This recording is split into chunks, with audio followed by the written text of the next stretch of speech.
Bajate la aplicación desde la Play Store. Estación Radio Puente.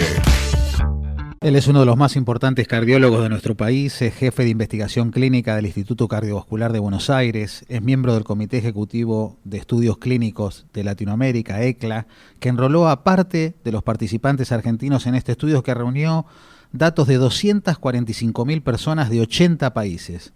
¿Qué estableció este estudio? Recomienda una ingesta diaria promedio de 2 o 3 porciones de frutas, 2 o 3 porciones de verdura, una porción de frutos secos y 2 porciones de lácteos enteros. E incluye además de 3 o 4 porciones a la semana de legumbres y 2 o 3 de pescado. Esto que provoca una reducción en el riesgo del infarto, del ACV y hasta de la muerte. Un placer recibirlo en Sensaciones a Fernando Boto. Fernando, Ezequiel Sili te saluda, ¿cómo estás? Hola Ezequiel, buenas tardes, ¿cómo estás? Muchas gracias por tu introducción. No, por favor, un placer enorme recibirte. Bueno, contame cómo se instrumenta un estudio de esta envergadura, que es un estudio, digamos, que se realiza en forma internacional y realizan un relevamiento de este tipo. Bueno, a ver, el estudio se llama PURE, P-U-R-E, es un estudio que diseña por los principios del año 2000 el doctor Salim Yusuf, que es el director de un centro muy grande de investigación en Hamilton, Canadá. Y yo diría que él tiene como grupos que trabajan en red en todos los continentes, distribuidos en distintos tipos de países, digamos, de altos ingresos, como Canadá, Estados Unidos o Suecia, de medianos ingresos, como Argentina, Colombia, Brasil, y de bajos ingresos. Eso es muy importante porque alcanzan la investigación a países como África, a continentes, ¿no? Países de África, países del sur de Asia, la India, China. Eso hace que sean investigaciones muy completas, y en este caso se diseñó hace tantos años, ya 20 años, un estudio que se llama prospectivo, porque se juntan miles de pacientes, se toman los datos basales de su edad, sexo, factores de riesgo cardiovascular, cómo viven, dónde viven, un montón de cosas, cómo se alimentan especialmente, y se los sigue durante 15, 20 años. Entonces imagínate que este grupo grande de pacientes va a dar muchísima información, porque es muy estricto el seguimiento, llamarlos telefónicamente todos los años. Si te cuentan que tienen un problema, puede ser un infarto, o cáncer u otra cosa, toda esa información se recaba en la base de datos. Entonces este estudio nos está enseñando muchísimas cosas. En este caso, particularmente tiene que ver con la alimentación. En la Argentina hemos participado con un poco más de 7.000 pacientes que se recolectaron en forma urbana y rural. Justamente de ahí viene la letra U y la R del estudio. Es urbano y rural justamente también para obtener información de este tipo, y en este caso en Argentina participó la provincia de Santa Fe con las zonas rurales y la ciudad de Rosario con la parte urbana. Todo esto hecho con especialistas que eligen, digamos, en forma aleatoria las casas, las manzanas del barrio para ir a buscar a la gente. No es gente que va al hospital, sino es gente que la vamos a buscar a la casa a uno por uno para obtener esa información que no sea sesgada. ¿Cuánto tiempo tardan en hacer un estudio como este? No, bueno, el estudio, el reclutamiento, incluir los casi 170.000 personas en el mundo, se hizo entre el 2003 y el 2013. Digamos 10 años para juntar. Lo que ocurre es que muchos países van entrando más tarde. Entonces, el reclutamiento llevó 10 años, pero este reclutamiento se puede haber obtenido en 3 o 4 años si largaban todos los países juntos. Imagínate que participa China e India, que tienen millones y millones de personas, donde pueden reclutar mucha gente. Pero lo bueno es que este estudio representa a todos los continentes, a todas las áreas geográficas de la Tierra, y en consecuencia la información es muy valiosa. Y al ser tan diferentes los lugares, tan diferentes las condiciones socioeconómicas, igual las conclusiones son las mismas, los alimentos pegan de la misma manera, no importa dónde vivas, tu condición social ni tu lugar. Es fantástica la pregunta que haces, Ezequiel, porque es la primera cosa que uno debería plantearse, justamente cuando uno, primero, que se puede hacer un análisis global de toda la información junta, sin considerar nada de lo que vos decís, y ver los resultados. Después se pueden ver por sus grupos, ver, por ejemplo, países de altos ingresos, el primer mundo, con países de bajos ingresos, ahí estaba África, el sur de Asia, como dice, y países de medianos ingresos, donde entra Argentina.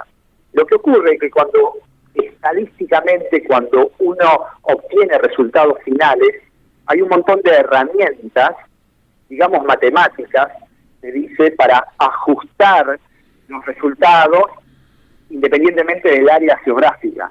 Es como que se hace un mix de la información y se puede obtener un resultado promedio que es global. Por supuesto que en este caso,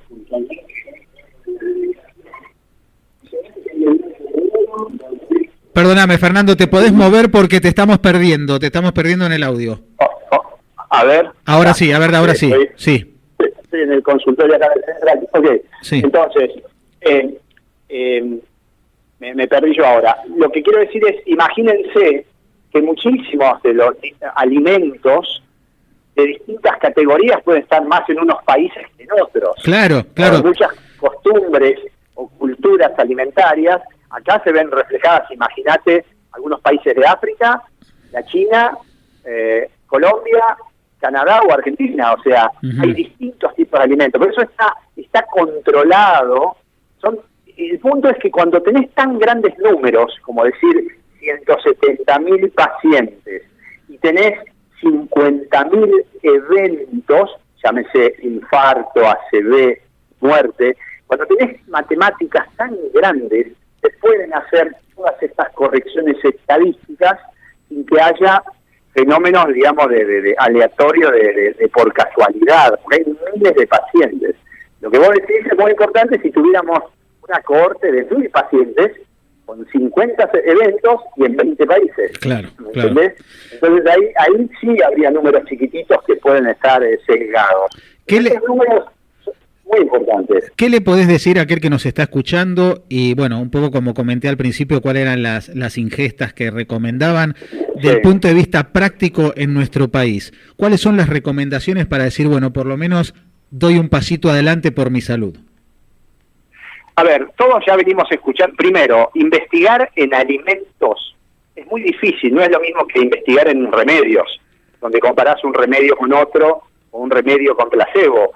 Imagínate cómo hacer dos grupos, que un grupo come pescado y el otro no come pescado durante 10 años. Es muy difícil lograr esto en alimentación, porque va a haber gente que no comía pescado que va a comer pescado, y viceversa. O sea, es muy difícil comparar. Por lo tanto, en alimentación hay mucha información difícil de aseverar, y por eso estos números tan grandes nos ayudan. Todos sabemos, hemos escuchado estos años, la dieta mediterránea, la dieta DASH, todo esto que el pescado, los cereales, una controversia de pocos lácteos. Ahí te iba a decir, hay corrientes que dicen, ojo, no lácteo, te recomiendan la leche de almendras y no la leche vacuna. Entonces decís, ¿dónde me paro? Ahí quiero ir. Digamos, en general, este estudio nos dice, como vos mencionaste, verduras, frutas, legumbres, nueces y semillas, avellanas, todo ese tipo de almendras, etcétera. Cuando digo nueces, se refiere a todo eso. Pescado y lácteos, que en este estudio, como decíamos, los lácteos dieron a favor los lácteos enteros. ¿Ok? Entonces, esos 6 tipos de alimentos, más o menos son los que ya sabíamos de la dieta mediterránea, la dieta DASH, y todo lo que se ha hablado, eran los saludables. Con lo cual este estudio confirma que esos 6 alimentos son saludables. Lo interesante es que Pure, en estudios, en publicaciones previas, mostró, por ejemplo, que la carne procesada, los ultraprocesados, es mala, aumenta los riesgos cardiovasculares. Pero la carne no procesada, la carne que vas a comprar del churrasco a la carnicería, por decir de una manera, no aumentó los riesgos pero tampoco los redujo.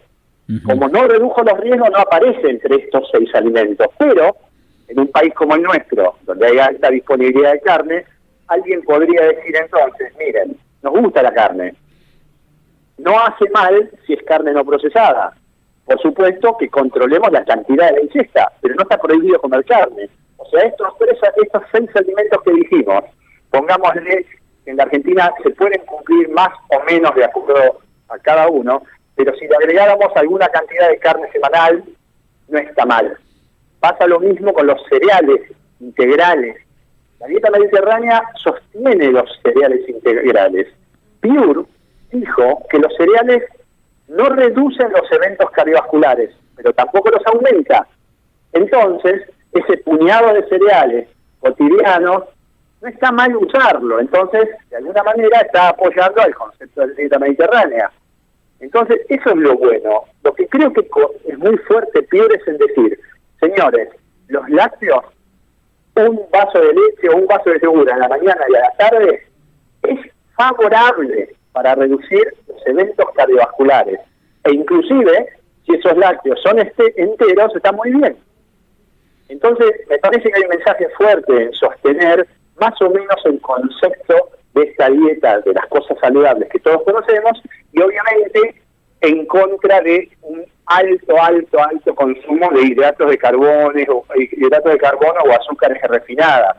Ya se había visto previamente en Pure que cuando uno come el contenido de tu dieta por encima del 60-65% basado en lo típico serían las harinas, azúcares, arroz, fideos, todo lo que sabemos que es hidrato de carbono. Por supuesto que un 50-55% de nuestra dieta tiene que tener eso, pero no por encima del 60-65%, pues ya se ha visto que es perjudicial. Y Pure ni siquiera los incluye a los hidratos de carbono en esos 6 alimentos recomendados, porque no han demostrado reducir los eventos cardiovasculares. Así que, como consejo general, ¿qué te diría, Ezequiel? Mirá, estos 6 alimentos que vimos en la lista reducen los riesgos cardiovasculares definitivamente. No estoy hablando de bajar la presión o bajar el colesterol. Estoy hablando de bajar el infarto, la muerte y el stroke. O sea, el evento clínico. Hay que tratar de ingerir por lo menos 5 grupos de esos 6. Porque con 5 de esos 6 grupos, más o menos esas cantidades que vos mencionaste, estamos cumpliendo con la dieta más saludable que existe.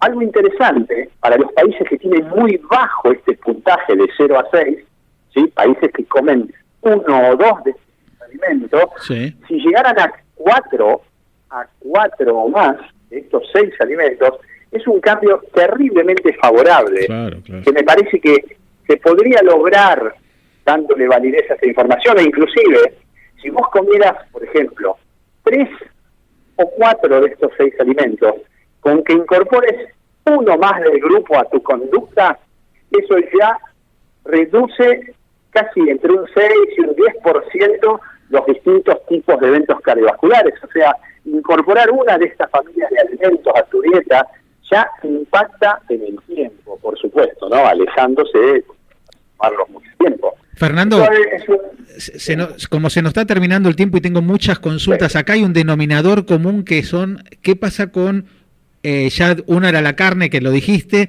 ¿qué pasa con cuando uno come huevos?